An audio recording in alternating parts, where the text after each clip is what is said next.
ഹരി ഓം. ശ്രീറാം ജയറാം ജയ ജയറാം. കാഞ്ഞങ്ങാട് ആനന്ദാശ്രമം. ആനന്ദാശ്രമത്തിൻ്റെ നാമജപം മാത്രമാണ്. ആ നാമജപത്തിൻ്റെ പ്രസക്തി ലോകമെമ്പാടും പരക്കുന്നുണ്ട്. ഇവിടെ എത്തുന്നവർക്ക് ആനന്ദവും അല്ലെങ്കിൽ സമാധാനവും നൽകുന്ന ശ്രീരാമ മന്ത്രം, അത് രാവിലെ തുടങ്ങി വൈകുന്നേരം വരെ ശ്രീറാം ജയറാം ജയ ജയറാം, അത് ഇങ്ങനെ നാമജപം കൊണ്ട് മാനസികമായും ശാരീരികമായും നമുക്ക് ആനന്ദവും അനുഭൂതിയും ഇല്ലെങ്കിൽ സമാധാനവും എല്ലാം ഉണ്ടാകുന്നൊരു ആത്മീയ കേന്ദ്രമാണ്. ഈ നാമജപത്തിൻ്റെ പ്രസക്തി എല്ലായിടവും എത്തുന്നുണ്ട്. അതിൻ്റെ ജാതി മത ഭേദമന്യേ പ്രവർത്തിക്കുന്ന ഒരു ആശ്രമമാണ് ആനന്ദാശ്രമം. അവിടെ ഇപ്പോൾ മഠാധിപതി സ്വാമി മുക്താനന്ദ മഹാരാജിൻ്റെ ആണിപ്പോൾ നമ്മൾ ഓരോരുത്തരും കേൾക്കുന്നത്. എല്ലാ പേർക്കും നല്ലത് മാത്രം വരട്ടെ. എല്ലാ പേർക്കും നല്ലത് വരാനായിട്ട് ശ്രീരാമചന്ദ്ര ഭഗവാന്റെ അനുഗ്രഹം ഉണ്ടാവട്ടെ. ഹനുമാൻജിയുടെ അനുഗ്രഹം ഉണ്ടാവട്ടെ. ശ്രീറാം ജയറാം ജയ ജയറാം. ഓം ശ്രീരാം ജയറാം ജയ ജയറാം. ഓം ശ്രീരാം ജയറാം ജയ ജയറാം. ഓം ശ്രീരാം ജയറാം ജയ ജയറാം. ആത്മീയ പാതയിൽ സഞ്ചരിക്കുമ്പോൾ നമ്മളെയും ഒരു വ്യക്തിയെയും ഉള്ളിലും പുറത്തും എല്ലാവരിലും എല്ലാറ്റിലുമായി നിർത്തുന്ന ആത്മാവിനെയും ബന്ധിപ്പിക്കുന്ന എന്തെങ്കിലും ഒന്ന് വേണമല്ലോ. അതിന് ഗുരുദേവൻ പരമപൂജ്യ സ്വാമി രാമദാസ് എല്ലാ മഹാത്മാക്കളും തന്നെ ഈവൻ ഭഗവത്ഗീതയിലും നാമത്തിൻ്റെ പ്രസക്തി പറഞ്ഞു. ഏത് നാമമാവാം. ആനന്ദാശ്രമത്തിൽ ഓം ശ്രീരാം ജയറാം ജയ ജയറാം. ഇവിടെ രാം എന്ന പദം കൊണ്ട് ഉദ്ദേശിക്കുന്നത് ഉള്ളിലും പുറത്തും എല്ലാവരിലും എല്ലാറ്റിലും എല്ലാമായി നിൽക്കുന്ന സൂക്ഷ്മവും നിഗൂഢവുമായ ശക്തി.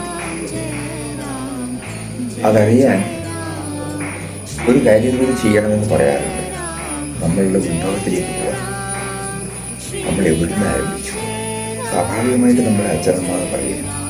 പക്ഷെ അച്ഛനമ്മയ്ക്ക് അച്ഛനമ്മയുണ്ടല്ലോ, അവർക്ക് അച്ഛനമ്മയുണ്ടല്ലോ, അവർക്ക് അച്ഛനമ്മയുണ്ടല്ലോ. അപ്പോൾ എവിടുന്നാണ് ഇത് ആരംഭിച്ചത്? മൂല കാരണം നമ്മളാരും അറിയില്ല.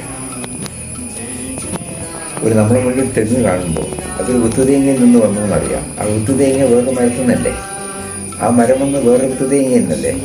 ഇങ്ങനെ നോക്കിക്കൊണ്ടിരിക്കുമ്പോൾ ആദ്യത്തെ വിത്തുതേങ്ങ ഏതാണ്? നമ്മുടെ ബുദ്ധി കേൾക്കില്ല. അവിടെയാണ് നമ്മൾ ശാസ്ത്രങ്ങളിലേക്ക് പോകുന്നത്. ഭഗവത്ഗീതയിൽ ഭഗവാൻ പറയണു, ബീജം മാം സർവഭൂതാന, എല്ലാറ്റിൻ്റെയും ബീജം ഞാനാണ്. ഇവിടെ അത് നമ്മൾ ഓരോരുത്തരുടെയും ജീവിതം ആരംഭിക്കുന്ന ആ ബീജത്തിൽ നിന്നാണ്, സർവേശ്വരൻ നിന്നാണ്. അത് ഞാൻ മറന്നുപോയി, അറിയില്ല. ഞാൻ എന്നിൽ നിന്നാണ് ആരംഭിക്കണത്. എൻ്റെ ജീവിതം ഞാൻ തുടങ്ങിയതെന്ന് വിചാരിക്കുന്നു ഞാൻ.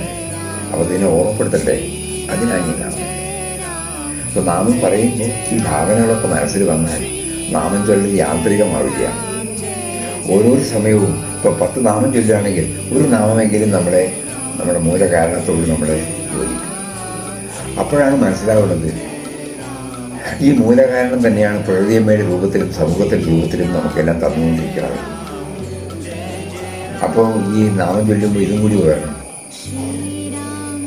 അങ്ങാണ് എൻ്റെ ജീവന് തന്നെ കാരണം.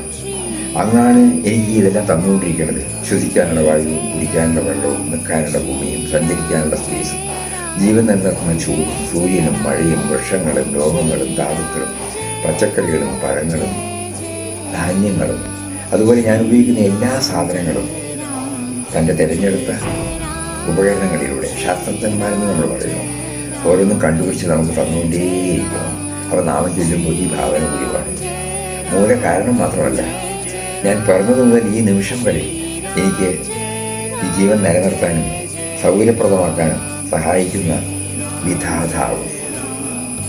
അപ്പോൾ ആ നാമമാണ് നമ്മൾ ചൊല്ലുന്നത്. അപ്പോൾ രാമനാമം ചൊല്ലുമ്പോൾ ഈ ഭാവനയോടുകൂടി ചൊല്ലുമ്പോൾ മെല്ലെ മെല്ലെ മെല്ലെ മെല്ലെ നമ്മളിൽ നിന്ന് നമുക്കെല്ലാം തന്നുകൊണ്ടിരിക്കുന്ന നമ്മൾ എവിടുന്ന് വന്നോ ആ ഉത്ഭവസ്ഥാനം അതിൻ്റെ നാമമാണ് ചൊല്ലണത്. അവസാനം മഹാത്മാക്കൾ പറയുന്നു നമ്മൾ അതിലൊന്നായി തീരുന്നുണ്ട്. അതിൻ്റെ പ്രകടഭാവം എന്താണ്? എല്ലാവരോടും സ്നേഹം, അന്യത്വമില്ലാത്ത അവസ്ഥ. ഞാനും എൻ്റെതൊന്നിൽ നിന്നും എന്നിൽ നിന്നും നമ്മളിലേക്കും നമ്മളിൽ നിന്നും ഈശ്വരനിലേക്കുള്ള പാകത്വചിതപ്പെടുന്നു. ഇതിന് നമ്മളെ ഉള്ളിലിരിക്കുന്ന സർവേശ്വരൻ, നമ്മൾ ഈ പ്രചോദനം തന്ന സർവേശ്വരൻ നമ്മളെ അനുഗ്രഹിക്കട്ടെ. നമ്മളിതിൽ തീവ്രമായി പോയിട്ട് ഞാനെന്ന ചുറ്റുപാടിൽ നിന്നും പുറത്തു വന്ന് എല്ലാറ്റിലും ആയി കാണുന്ന ആ സർവേശ്വരനുമായി അടുക്കാൻ സാധിക്കട്ടെ എന്ന് പ്രാർത്ഥിക്കുന്നു. ഓം ശ്രീരാം ജയ രാം ജയ ജയ രാം. ഓം ശ്രീരാം ജയ രാം ജയ.